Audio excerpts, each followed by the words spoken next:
Shalom Bapak Ibu dan Saudara yang dikasihi Tuhan Yesus. Selamat berjumpa pada renungan hari ini. Saya mengucapkan salam sejahtera buat Bapak Ibu dan Saudara di mana saja berada. Damai dan sukacita oleh Roh Kudus melimpah dalam hati dan kehidupan Bapak, Ibu, dan Saudara. Tema renungan hari ini berjudul Kehendak Allah dalam hidup Yohanes Pembaptis. Ayat renungan kita hari ini terdapat pada Lukas 1 ayat 65 sampai dengan 66, tertulis demikian.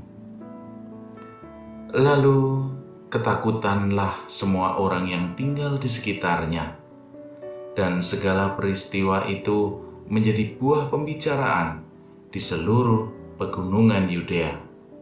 Semua orang yang mendengarnya merenungkannya dalam hati dan berkata, "Menjadi apakah anak ini nanti? Sebab Tuhan menyertai dia." Bapak, Ibu, dan Saudara yang dikasihi Tuhan Yesus, bacaan renungan kita kali ini berbicara mengenai kelahiran dari Yohanes Pembaptis yang merupakan sebuah rencana Tuhan bagi dia. Ketika kita membaca bacaan kita hari ini, sebenarnya kita diajak untuk melihat bagaimana tangan Tuhan bekerja secara luar biasa. Bila kita melihat di ayat sebelumnya, nama Yohanes bukan sekedar diberikan begitu saja, melainkan sebuah perintah ilahi yang menunjukkan ada tujuan khusus dalam hidupnya.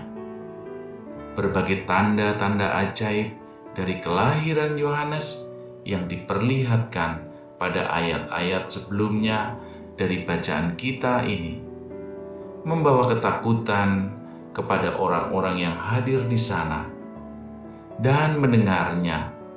Namun perlu dimengerti bahwa ketakutan ini bukan dalam sebuah konteks yang negatif, melainkan sebuah kekaguman akan karya Tuhan.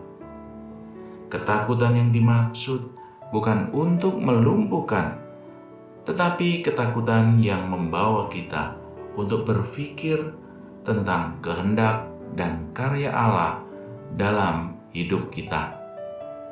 Hal ini memperlihatkan kepada kita bahwa setiap tanda yang diberikan kepada kita, baik buruk yang datang, pakailah itu sebagai sebuah bentuk perenungan secara pribadi akan karya Tuhan di dalam kehidupan kita. Ketakutan yang dimaksud bukan untuk melumpuhkan, tetapi ketakutan yang membawa kita untuk berpikir tentang kehendak dan karya Allah dalam hidup kita. Seperti ketika orang-orang bertanya, "Menjadi apakah anak ini nanti?" Pertanyaan ini bukan hanya sekedar rasa ingin tahu, tetapi juga mengarah pada refleksi mendalam tentang tujuan hidup Yohanes. Sebab Allah sering menggunakan peristiwa-peristiwa luar biasa untuk menarik perhatian kita dan mendorong kita merenungkan kehendaknya dalam hidup kita. Hal selanjutnya yang bisa menjadi perenungan dari bacaan kita, bagaimana penyertaan Tuhan seperti yang dikatakan di dalam Lukas pada ayat 66. Sebab tangan Tuhan menyertai dia. Kehidupan Yohanes Pembaptis adalah bukti nyata bahwa ketika Allah memiliki rencana bagi seseorang, Dia akan menyertai dan memimpin orang tersebut. Penyertaan Tuhan memberi kekuatan dan keberanian untuk menjalani panggilan hidup. Meskipun menghadapi tantangan besar, Oleh karena itu, seperti Yohanes, kita dipanggil untuk menjalani hidup kita dengan keyakinan bahwa tangan Tuhan selalu menyertai kita.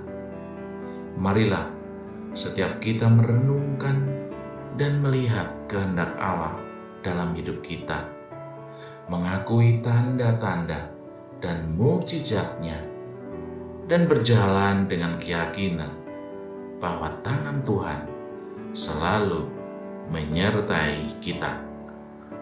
Amin.